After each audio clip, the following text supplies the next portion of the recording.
Since our last year's banquet, there have been a ton of changes that have been really positive and helpful for our ministry. We saw the launch of our inaugural class of Abundant Life Fellows. We saw the hiring of Bruce Bowling, our new Young Men's Program Coordinator. And we also saw the hiring of Luis Sanchez, who's stepped into the role of Middle School Tutoring Coordinator, who's actually from our neighborhood.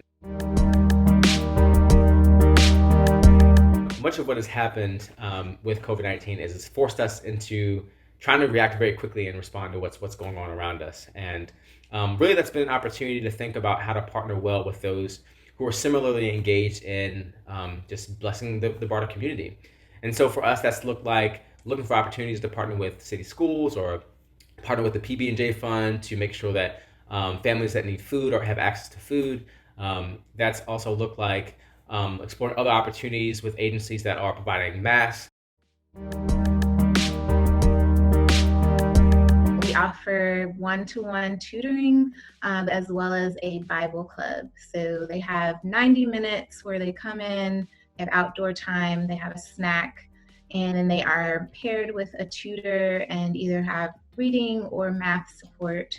And then for Bible Club, they have outside time, snack time, and that is paired with musical worship and Bible lessons and activities. We've been doing weekly Bible Club videos, which are posted on YouTube, and then the links are sent out to the families so the kids can watch them whenever it's convenient.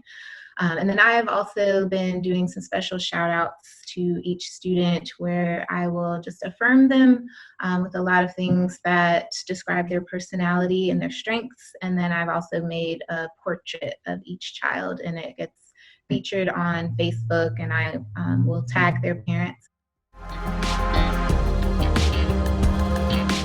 So before quarantine, Royal Girls was just a group of girls meeting weekly to discuss biblical principles and bond over sisterhood. Since quarantine, our meetings have transferred over to virtual Zoom calls where the girls kind of check in with us.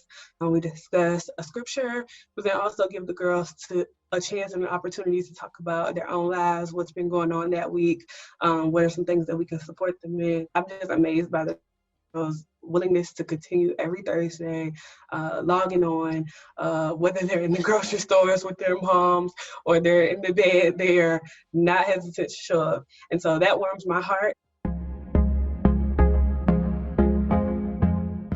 One of the things that had to be canceled was our spring break college road trip that we've done 7 or 8 years in a row now, because all of our participants are potential first-generation college students. And so it's important to us that they get exposed to different colleges and college life if that is something that they desire for themselves. But what we did instead was kind of set up a virtual afternoon of touring different colleges. Continue just to keep in contact with them and calling and checking on them. We did have one who was so excited that he texted all of us and told us that he got a job working at Taco Bell.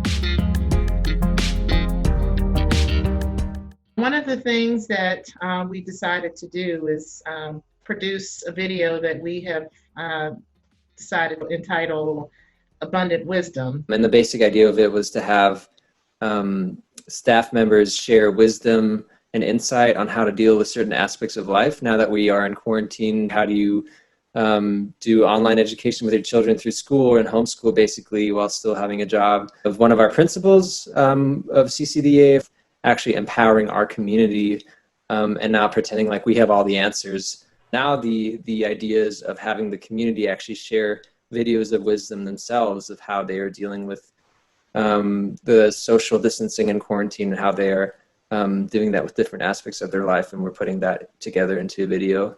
This will be a way for us to be able to hear from our neighbors and just being able to support each other. And I think it will also, for those that may not be aware, that we are still out here, we're still connecting with the community. We don't feel like COVID-19 has to mean the end of our connection to our neighbors. And so we want to be just creative about how we sustain those relationships and hopefully can continue to deepen them.